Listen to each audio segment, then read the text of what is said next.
جہاں ایک جانب نیو یارک سٹی پولیس دہشت گردی کے واقعے کی تحقیقات میں مشغول ہے، صدر ٹرمپ نے اس واقعے پر کیبنٹ میٹنگ کے بعد ذرائع ابلاغ کے نمائندوں سے کہا ہے کہ کانگریس جلد از جلد ویزا لاٹری پروگرام کے خاتمے کے لیے کام کا آغاز کرے، کیونکہ مشتبہ شخص اس لاٹری کے ذریعے 7 برس پہلے امریکہ آیا تھا۔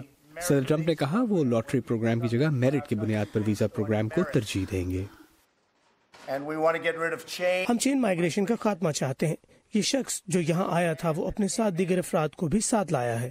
لیکن دہشت گردی کے ماہرین اس بات پر قائل نہیں کہ ڈائیورسٹی ویزا پروگرام کے خاتمے سے امریکی سلامتی بہتر ہوگی۔ ہمیں ایک جانب تو بیرونی ممالک کی جانب سے آنے والوں کی طرف سے عالمی دہشت گردی کے مسئلے کا سامنا ہے، تاہم میرے خیال سے یہ مسئلہ امریکہ کے اندر انتہا پسندی کے مسئلے جتنا بڑا نہیں، جس کی وجہ سے امریکہ میں پلے بڑے افراد پرتشدد انتہا پسندی پر مائل ہوتے ہیں۔ ماہرین کے مطابق نیو یارک سٹی کا انسداد دہشت گردی کا ادارہ نہایت مؤثر ہے، لیکن گاڑی کے استعمال سے ایسے حملوں کو روکنا انتہائی مشکل ہوتا ہے، لیکن پھر بھی انتہا پسندی کے خلاف مزید اقدامات کی ضرورت ہے۔ لیکن اس سطح تک پہنچنے سے پہلے کئی عوامل کار فرما ہوتے ہیں جو ایسے اشخاص کو ان راستوں پر چلنے میں کردار ادا کرتے ہیں۔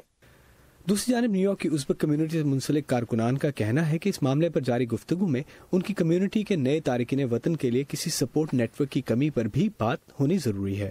مستقبل میں ہم اپنا کمیونٹی سینٹر چاہتے ہیں جہاں ہم اکٹھے ہو سکیں اور مسائل پر گفتگو کر سکیں، کیونکہ فی الحال ہمارے پاس کوئی ایسی جگہ نہیں ہے اور لوگوں کو اطلاعات کی ضرورت ہے، تو وہ ایسی معلومات کہاں سے لیں؟ انٹرنیٹ سے۔ کمیونٹی نمائندوں اور ایکسپرٹس کی رائے ہے کہ امریکی معاشرے میں ایسے افراد کی شمولیت اور اس کے لیے تارکین وطن کی زبان سے متعلق رکاوٹوں کو دور کرنے کی کوششیں اس سلسلے میں فائدہ مند ہو سکتی ہیں۔